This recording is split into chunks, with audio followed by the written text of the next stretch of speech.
it's really interesting to me this whole this this idea that you have. But I suppose before that, were you living in Singapore your whole life, or what's your Yes, that's right. I was living in Singapore pretty much my whole life. Went to an ordinary primary and secondary schools.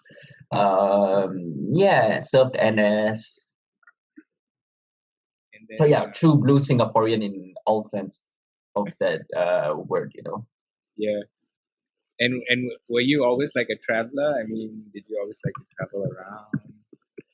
Mm, I don't know. When during secondary school time, I was actually more of a scaredy cat, as my friends would say. I tended to be afraid of a lot of things. But as I went to JC and then NS, I slowly opened up to things that weren't conventional, that were unconventional, things that were, how would I say, things that, previously made me scared. I was more open to, experiencing them. I had an open mind during my JC and NS years. And yes, of course, I did travel. I did backpack a bit during my NS days, as well as the time between my A levels and NS. I backpacked around Europe for a month. Yeah, but compared to the trip that I did from Singapore to Montreal, these trips were quite short, usually a few weeks long at most, and quite vanilla in comparison. Of course, I took a flight. Sometimes I stayed at hostels since time wasn't really on my side. Yeah, I can imagine. But what made you, open up and be more adventurous? You mentioned, in JC in army. Like, what happened or what changed that made you more adventurous? I'm Good question. I think it was the fact that I felt a bit too trapped in Singapore, and I also wanted to discover myself. There were lots of changes going on, both in my physically and mentally. Lots of changes were going on because I was a teenager then, and I was still exploring myself. Yeah, so when I just started JC, I think I was a more confident person than I was during my secondary school years. New friends, new surrounding. It was a good restart, and so I decided to seize the opportunity and do a makeover to my life also. I think that's one of the most interesting things about life, right? Even a small change can really impact you in the biggest ways. And I guess for you found a little bit more confidence and Yeah, and that discovered. was the spark. Yeah, that was the spark that led to everything else that happened to me that I experienced later on in life. Yeah, which I think is a perfect way to ask the question: what made you decide to really go on this flightless journey from Singapore to Montreal, and why Montreal? Maybe for some background as well. Okay, so why Montreal? I wanted to go overseas to study, and I wanted to experience something new. I shortlisted a few cities, mostly in France, in other parts of Europe, and in Canada. And Montreal was the cheapest amongst them. Also, culturally, it was one of the more interesting ones since there's this blend of French and English. And so naturally, I was gravitated towards Montreal. And why did I want to travel from, or why I traveled from Montreal to Canada without flights? Well, because Montreal, from a young age, I was watching this show called, or this TV channel called Net Geo Adventure. Unfortunately, this channel no longer exists. I think, it got rebranded as Net Geo Wild or Net Geo People or something like that. But there was this channel named Net Geo Adventure, and in this channel there were lots of travel shows. Not those travel shows that you see on other channels. They were more like backpacker, rougher way of traveling sort of stuff. And I'll be watching this travel show, travel shows every time I had free time during my adolescence, and even younger than that, when I was in primary school. And one of the many routes that were featured in these shows was the Europe to Singapore overland trip. So a lot of the shows, for example, there's this show named By Any Means, where a group of men challenge themselves to travel from, I think, somewhere in the UK to Australia by any means possible, except for flights. And I think they did it for the most part. I'm not so sure if they actually took a flight or not. So yeah, and also why overland and not take a flight?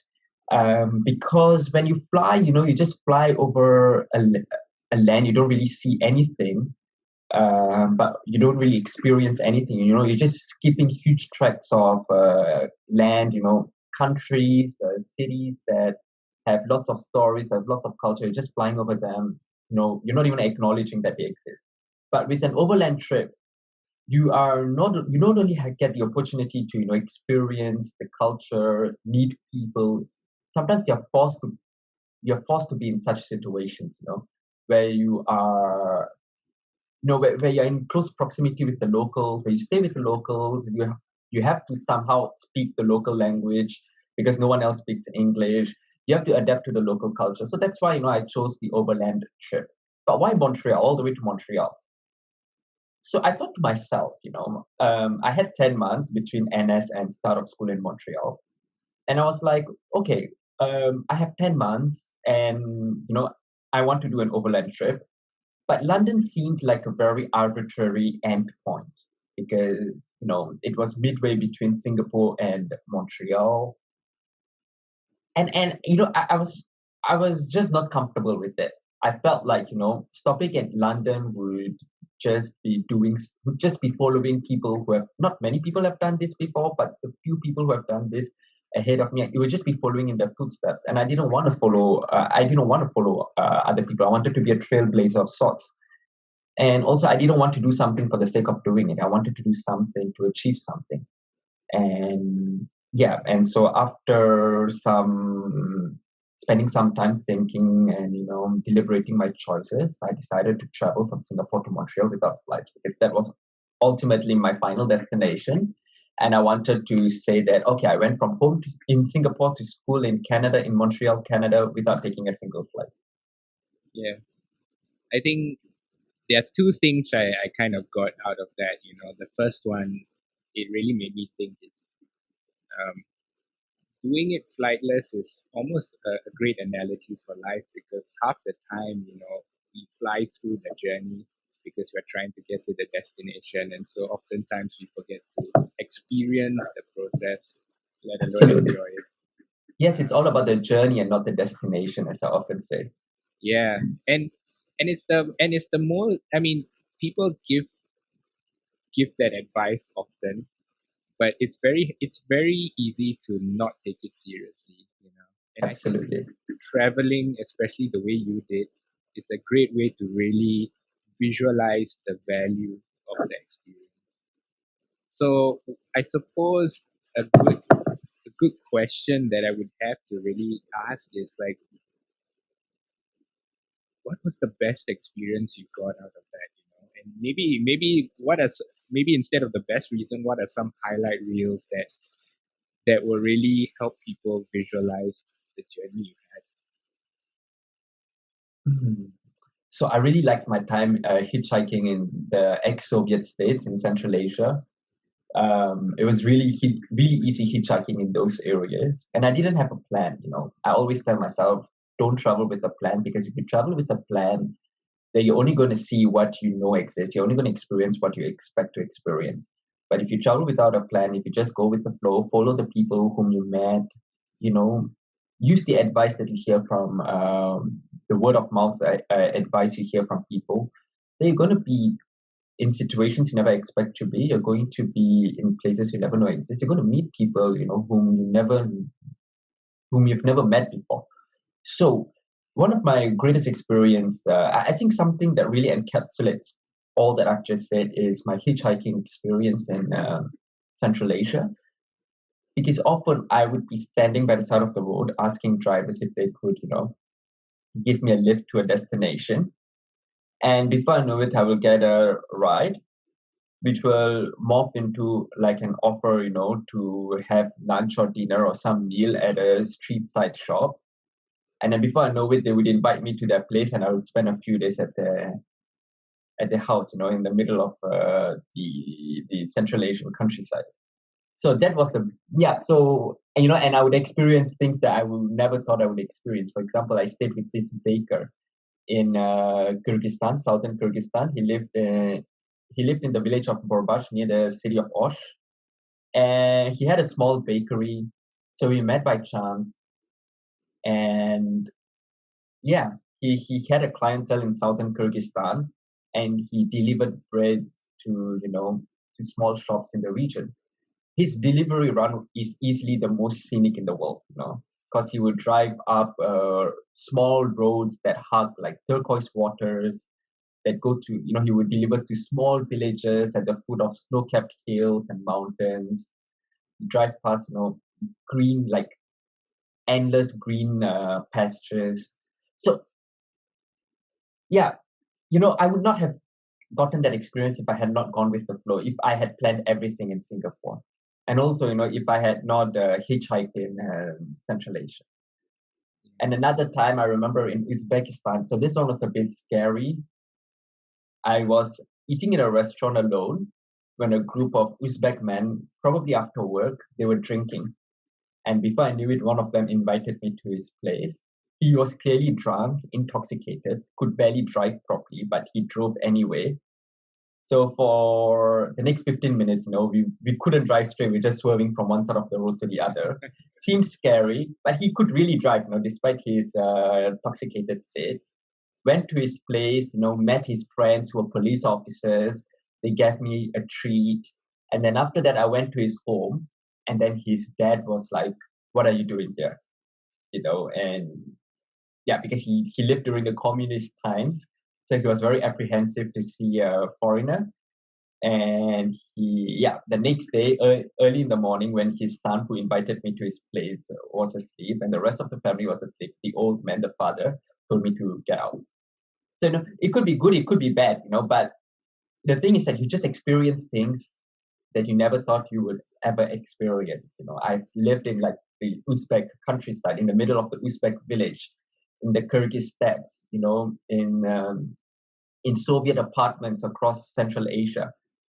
I've seen a part of the region which most tourists, who only stay in hotels, would never see. The part, the lives of people behind, in the privacy of the four walls. Yeah, same thing for Iran. So one of the best experiences will be doing homestays. Iran is a very conservative religious country. Women have to wear the hijab, the head covering in public. You cannot drink in the country. Alcohol is banned for most people. Basically, seems like a very boring, very conservative, very religious place. But because I homestayed, I did homestays with young people in Iran. I saw another part of Iran, the one which lives, at home, where youngsters, would dress up like teenagers in the West. They have the same aspirations as teenagers around the world, wanting to have a good life, to start a business, to be popular, to do good for society. Many of them did the same things for, as kids around the world, or teenagers around the world, young adults around the world, for pleasure. So many of them drank alcohol, some did drugs, they had parties, they had crazy parties, they knew how to party. This is the part of the society that people will not see if they just stay at hostels, and see because if you stay in hostels, then you're only going to be on the streets, and you're just going to be on the streets. You're just going to see the image of people, that people want to show in public. So yes, I think the beauty of this trip is not that I've been to many countries, or not the fact that I overlanded. Those things are quite unique, quite impressive, but I think the more impressive aspect of this trip is the fact that I got to see people in a different light. I got to see people, be it through homestays, be it through couch surfing, be it through hitchhiking. I got to see another side of people that, one that is more intimate, one that is more personal. where they feel like they can expose themselves more. I think that is the beauty of this trip. It's very people centric. Yeah, that's beautiful, man. Like I think I think what I got out of that is really that patience is patience and allowing yourself to live in the moment really helps you discover life in a different way. You know, it almost feels like this adventure, so to speak, really helped you slow down to understand the value of all life had to offer you. Absolutely, absolutely. It's I think when we travel, we tend to, traveling these days is all about ticking things, ticking places off a list. But then maybe it's just me, but I feel like, there's more than just places, because places can be seen, places can be seen very quickly. But I think, to understand a people, to know people, to build that human connection, it takes a longer time. And that's why I prefer, spending more time building that connection, understanding how people live, than just seeing places. Not that I don't like to see places. I like to see places, but I prefer, meeting people and having my trip be more people centric than places centric. Yeah. So uh, why do I want to meet people? Why do I want to understand them? Because first of all, I like to understand things that are foreign to me. I like to understand things that are unknown. I like to learn things that are unknown, that were unknown previously. And also, it's I realized something. We are very apprehensive. We're very scared. We're very fear, fearful of things because we think that they are dangerous. But when we dig deeper, we realize that much of this fear is not rooted on danger. It's just rooted on the fact that we don't know enough. So we tend to equate the fact of not knowing with danger, and I think these are two very separate things. So yeah, you know, I mean, it's not that I was frightful or whatsoever, of going to these countries. It's just that I wanted to know what there was, because it was just a huge unknown to me. Like most other people around the world, they don't know where Kyrgyzstan or Uzbekistan is, or they think Iran is a country, filled with people whom would whom religious zealots. No, but that's the furthest from the truth. yeah, it's interesting that you bring that up because it almost makes it seem like and I'm sure it was like just this wonderful adventure. And as you speak, I mean, just hearing your voice and speak about it, you can feel the memory as you speak, and it's probably inspiring people. But I'm sure there are a lot of hearts about it as well, a lot of challenges that probably pretty much came your way. What were some of them? One of the challenges was not getting picked up while hitchhiking. So this was particularly a problem in Europe, where there was a migrant crisis. Many migrants, when I was there, were traveling north from Turkey to Germany by land. So they were pretty much going. We, or rather, I was pretty much using the same route as they were using. And because of my skin complexion, people thought that I was one of those refugees. I wasn't, of course, but so people often misconstrued that I was one of them, and they refused to pick me up. I stood hours by the side of highways, not a single car stopped. When I went to a fuel station and approached people while they were refueling their cars, I asked them, "Can you please send me to? Okay, could you give me a lift to this place, please?" The response was, "No, I'm going to this place, but no, I'm not bringing you because some people would tell me to f off, back to my country whatsoever." Um, but I didn't take it to heart. I told myself that, this is ultimately their car and it's their right you know, to give me a lift or not. And they don't really owe me anything. So if they were to reject, it's their right, and I'm all right with it. And if I get a ride, then it's my luck. And that was a very good coping mechanism. Another coping mechanism was I was scammed a few times. The largest of which was in Thailand, which is quite widely known because I wrote it in the Mothership article as well as elsewhere. But there were other scams that happened along the way. And even today, when I think about some certain situations, I'm not so sure if it's a scam or not. But uh, it whenever we are scammed, we can take it very personally. We can be disheartened. So one of the something I tell myself when I get scammed is that okay, the person probably scammed me because they're poor. They probably need the money for to send their kids to school, for medical expenses, to pay rent, and that's why they're scamming. So though the means of getting the money might not be the most righteous, might not be the most appropriate way, the reason for getting the money might be for a good might be a good reason. I mean, of course, not always it may be a good reason, but I wish to think that it was for a good reason. It was a very good coping mechanism, because I'm like, okay, I did some sort of charity, though not in the way I expected, and kept it really gave me a peace of mind. I was getting scammed a few times, and I didn't get angry. I didn't get frustrated. I mean, I got frustrated a bit, but ultimately, this coping mechanism where I thought, okay, I did some form of charity, just not in the way that I expected to do. Yeah, it gave me a peace of mind. I was able to enjoy my trip without sulking over the fact that I lost a few bucks here and there. Did I met you men. did you feel that way the first few times you got scammed, or was it something you started to feel uh like the more you began to travel? Because it takes a lot of maturity to appreciate that right from the start. I think it was. So I developed this train of thought even before I embarked on this trip. I was scammed in Amsterdam in Europe.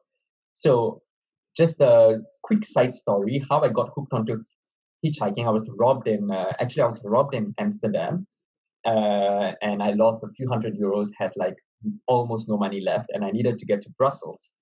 So the two only ways I saw myself getting to Brussels was one, sneaking on board a train and not paying for the ticket, but I risked getting kicked out if I got caught.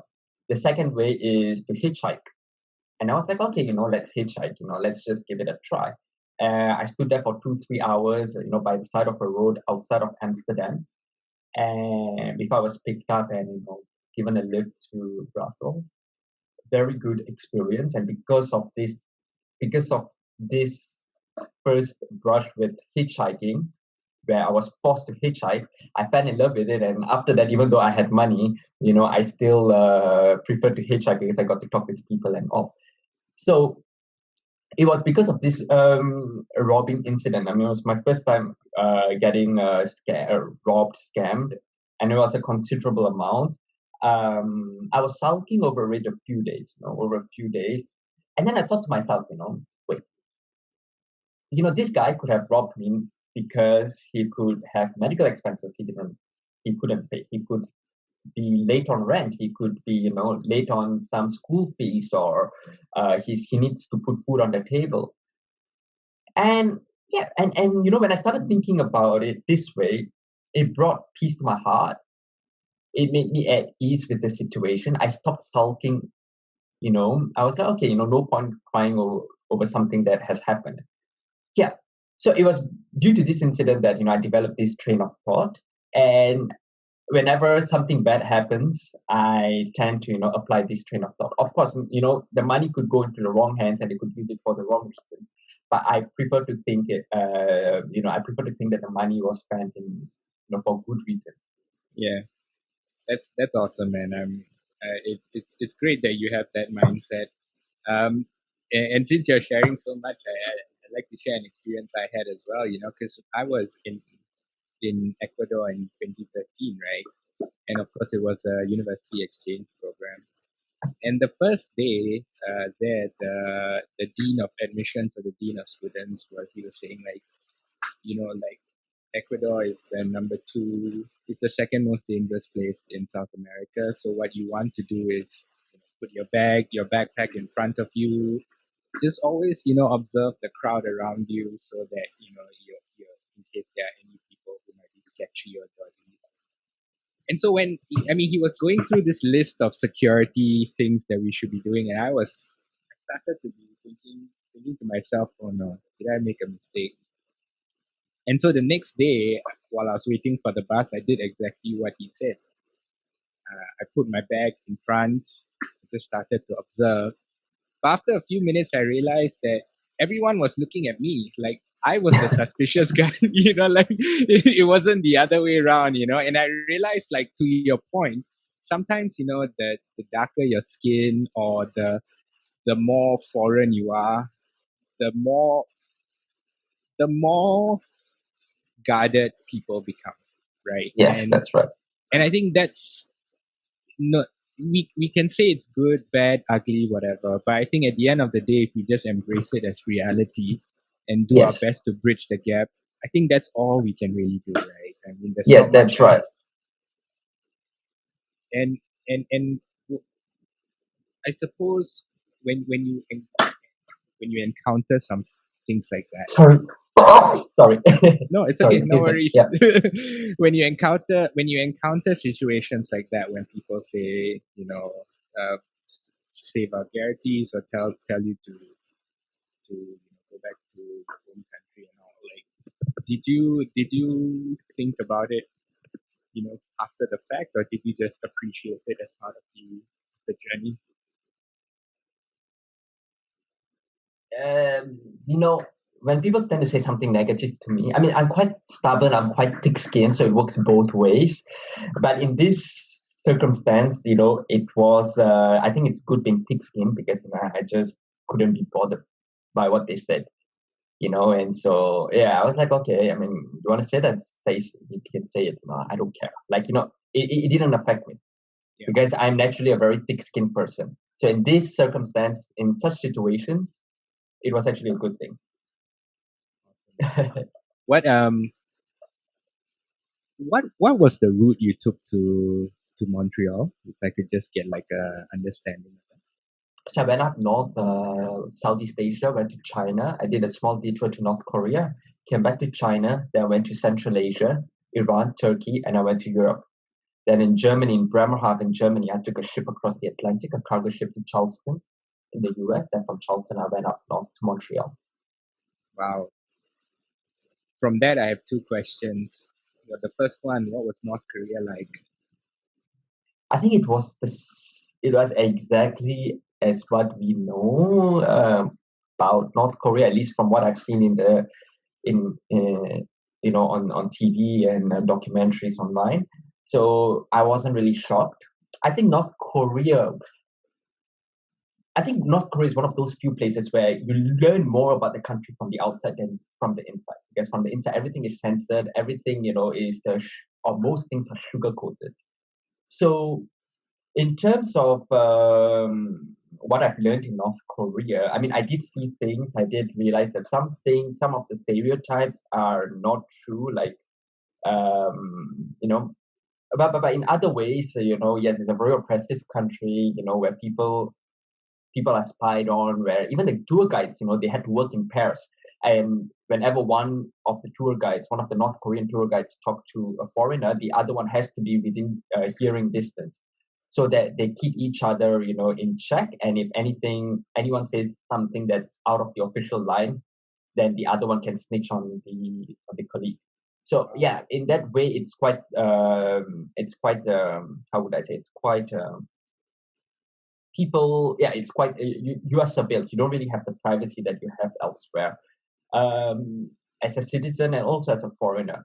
But there are two North Koreas. So the one in Pyongyang is modern. That's where the elite, the ruling class lives. And you have the rest of North Korea, which is relatively poor, very poor. In fact, the infrastructure is crumbling or non-existent. So yeah, I mean, just as what we've seen on TV actually. So North Korea physically is just what you see on TV. Uh, and the people live like how you like what is written on in articles and in journals and in magazines and in newspapers online. Not that I don't think I went there and I learned how the people live, because I never got to interact with the local. Yeah. The places I was brought to were mostly places the government was very proud to show. So I think I got a more inaccurate picture of North Korea when in North Korea than, if I had read about North Korea from the outside. That's such an interesting perspective, man. And I mean, from the locals you've seen, I mean, I'm guessing it was few and far between of the regular folk. Do you get the sense that they are stifled in a way, or do you feel that they've consumed enough of the propaganda, so to speak, for them to feel comfortable in their way of life? I mean, I really don't know. I wish I could ask such a question to a local, but I didn't get the chance because, not, first of all, I barely met any locals. Any locals that approached us were shooed away by the guides. If I was left with a local in a room, I would still not be able to communicate with them because I don't speak Korean, they don't speak English, so there's no common language. And if we somehow manage to find a common language, I don't think they'll be allowed to freely express themselves. So I can't really say if the locals are living a stifled life or not, but from what I know, not only from my experience, not only from being in North Korea, but as a human being, I think human mind is it's a very interesting thing because it somehow finds a way to adapt to the situation. So yes, you could live in very oppressive situations, but somehow I feel that your mind would not dwell on the negatives, but would somehow think about the positives too. And yeah, so yeah, I did see people smiling, I did see people laughing, children playing. People in North Korea doing all these things that people in the outside do, or some of us, some of our children don't even have time to play. So I think in this perspective, some of them live very ordinary childhood. Um, So you could yeah, so almost I say, didn't really find any. Yeah, there's lots of propaganda all around, but if I were a North Korean, I think my mind would block it out. It would be equivalent to seeing advertisements, elsewhere. Just because it's plastered all over, that doesn't mean we believe in it or we are gravitated towards something. We just block it out. It just becomes something in the background. So I think if I were a North Korean, that's how that would be my outlook, on the propaganda around me. They may exist, but just because they exist, that doesn't mean they will influence me or yeah, but again, I'm not North Korean. I didn't talk to any North Koreans, so I cannot tell you, if the North Koreans are stifled or what. But from my experience, from my own, in my own perspective, yeah, this is what I think North Koreans would be thinking, or would, yeah. yeah. And I think you're right, about just the idea of blocking it out and living your life. I mean, essentially that's how cultures are formed, right? Over time we live the way we live based on the people who rule over us and the ideals and the philosophies they believe. And then over time, if you live in an oppressive state, you'll be like, oh, but this is just a way of life. Yeah, you just adapt to it. And also, not everything is political. Even in other politically repressive places, you don't really,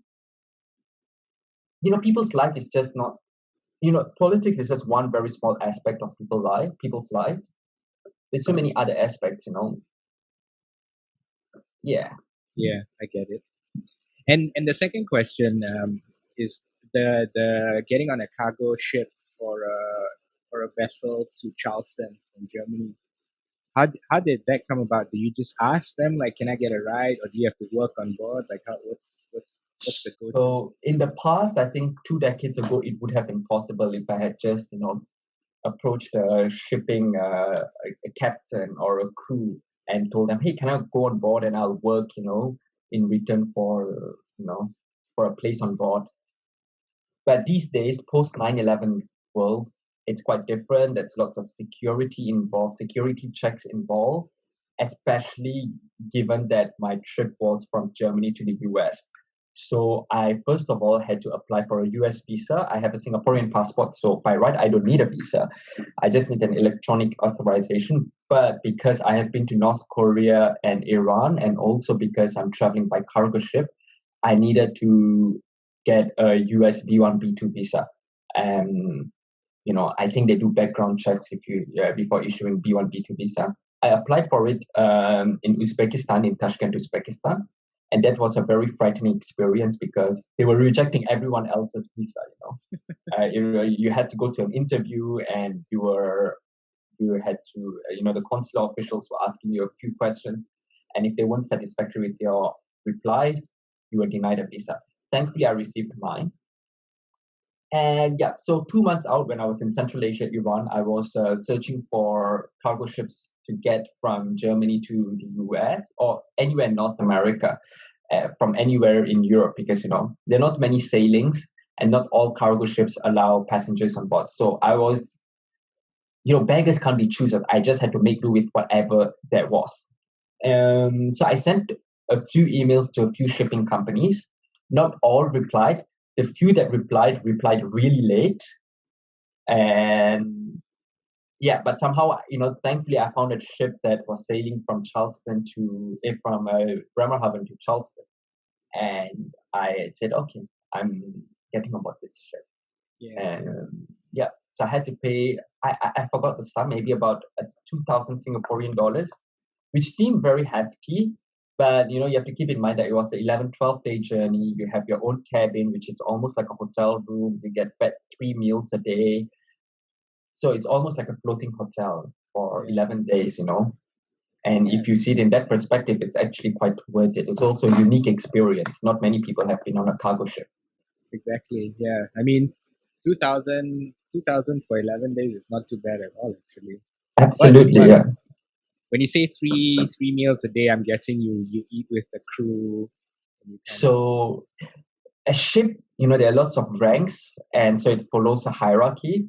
So the crew who are non engineers and non officers ate in one room. They were mostly Filipinos, and then you had the officers and the engineers who were mostly Eastern Europeans who had the officers' mess, which was a nicely decorated room that was completely opposite from the very basic crew room. Yeah. Yeah, so I What? ate with the officers, and the meals were, to be honest, because the meals were cooked in a more European style. In my opinion, they lacked a bit of flavor. So sometimes the food in the the crew room or the workers' room or the workers' mess, sorry, was more appetizing than in the officers' mess. But the rule was that you cannot bring food from one mess and to the other to prevent cross contamination. Right. So yeah, I had to make do with the officer's food, which wasn't bad, but I would have just preferred something that was more, like the food in the crew mess. Nice. So I want to fast forward to you reaching Montreal. You finally arrived. How did you feel? I arrived in Montreal at around 9 p.m., 10 p.m. So I met my parents a few days earlier in New York, and we drove around the US East Coast, Northeast Coast, and then after that we drove into Montreal. So honestly, I was quite tired, but also I couldn't believe that I actually made it because I wanted to be realistic to myself. And I told myself that, if from the onset, from the start of the trip, I told myself, okay, from Singapore, if you reach Central Asia, it's already a huge thing. But of course, just let's go as far as we can go. But at the same time, you know, it's already a huge thing that you've made it in a certain distance, be it China, Central Asia, Iran. So when I reached Montreal, I was a bit shocked, because while I wanted to reach Montreal, that was my goal.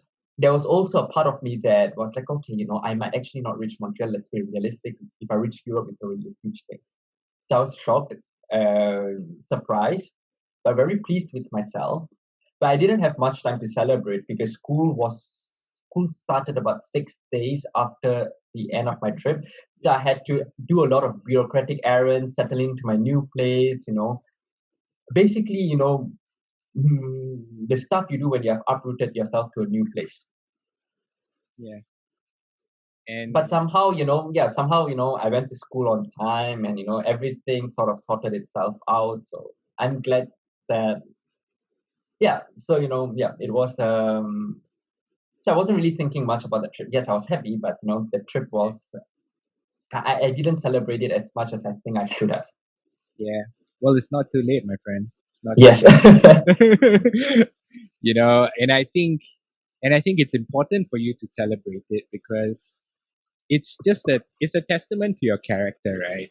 I mean, it's clear you have that adventurous bone in you. And the thing is, over time, as we get more comfortable with life, as we get a little bit wealthier, those things will eventually give way for comfort, right?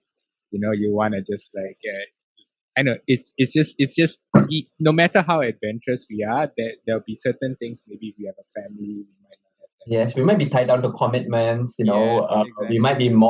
We might seek more comfort. I really hope such a day doesn't come.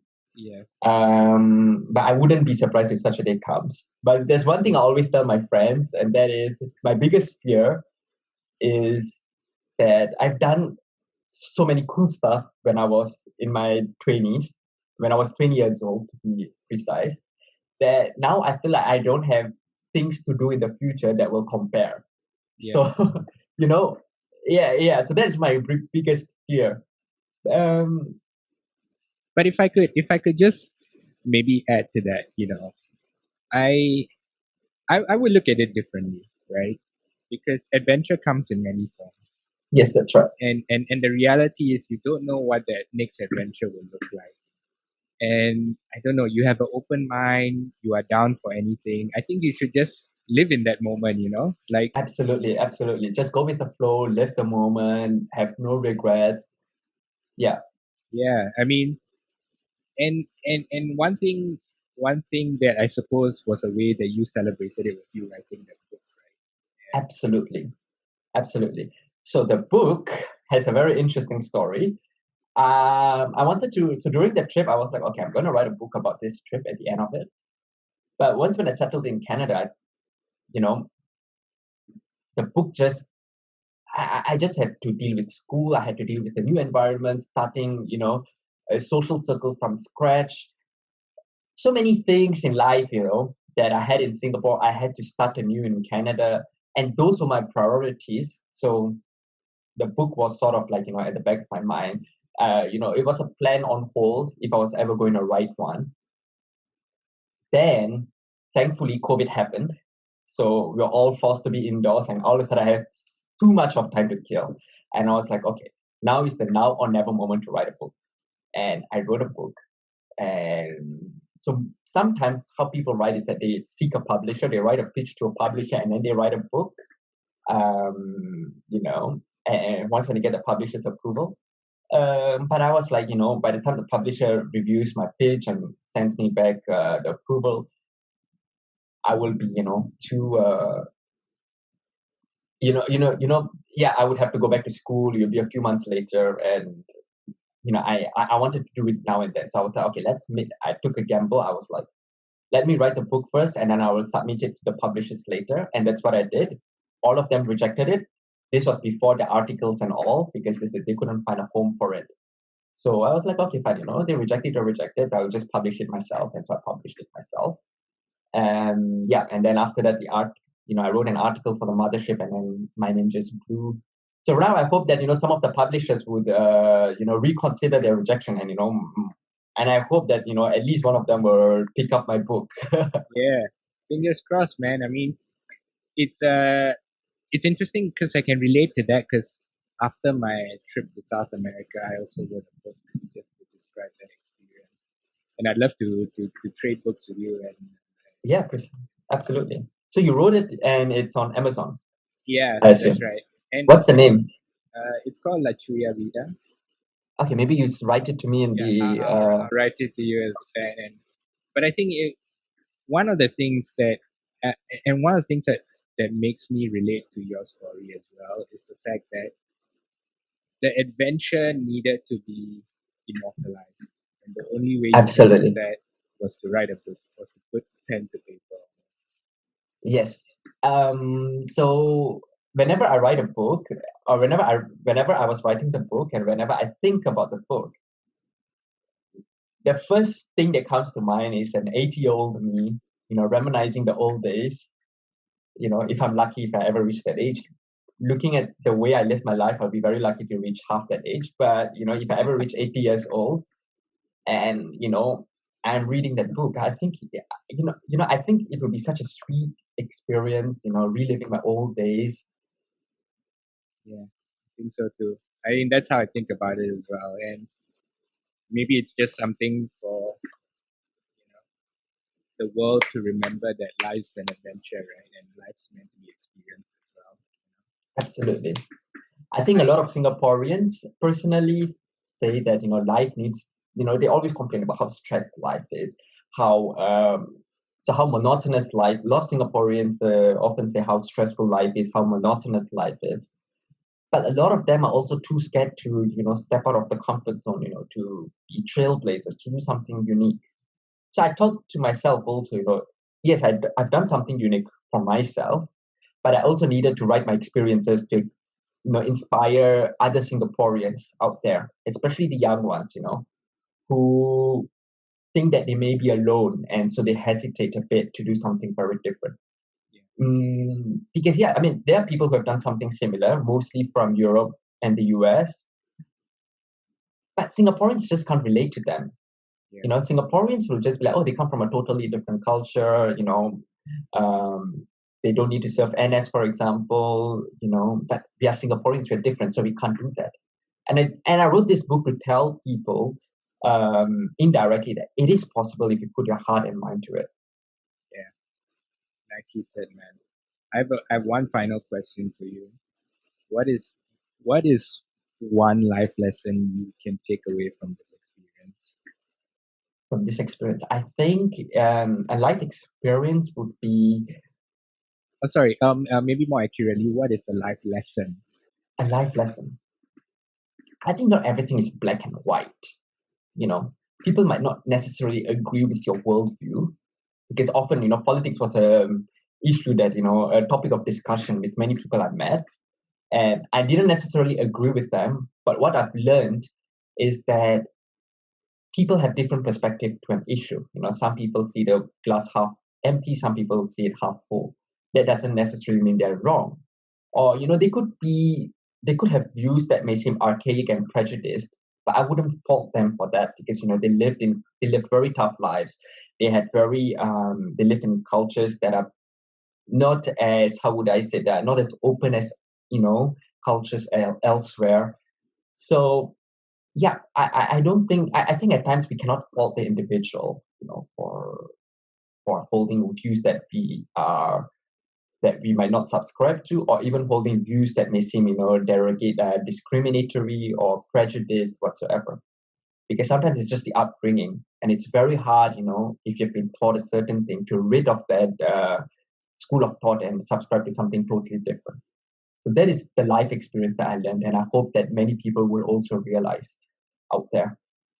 And just like a follow up question to that, because I find that interesting. What did you do through your experiences to find a way to bridge those gaps or to bridge those differences? I mean, if you want to play safe, don't talk about politics with people, because no one's going to convince that no one's going to convince anyone when there's a topic of discussion, especially when it's related to politics. But I think we share so many similarities. We might share different food. I mean, we not share different food, doesn't make sense, but we might have different food, which may seem different, right? Which might be like, which we can talk about food, for example. We might have different food, different cuisines that use totally different ingredients. So from on the surface, it may seem like, we can't relate, but, our love for food, the fact that it's delicious, which is something very universal, we can relate through that. We can relate through jokes, simple jokes, smiles, laughters. Those are the things that can bridge the gap. Sharing photos, showing your experience, showing photos of mommy and daddy from home. Those things can bridge a difference, because most of us have a mom and dad. Most these are things that people relate to. So just bring something that we can relate to, or you think the other person can relate to bridge this gap. And before you know it, even if you don't speak the same language, happened to me many times when we didn't speak the same language, but somehow we managed to communicate. It was this human interaction. We used our hand gestures, used our facial expressions. It's just something very special. Yeah, beautiful, man. Ganesha, it's been an absolute pleasure, man, talking to you. I feel so, Same, I feel same, so Nicholas. It was a great pleasure. Having chatting with you. for people who are interested in getting your book, how can they find it? Oh, they can find it on Amazon.com, which is the name of the book is The Long Direction: A Flightless Journey from Singapore to Canada.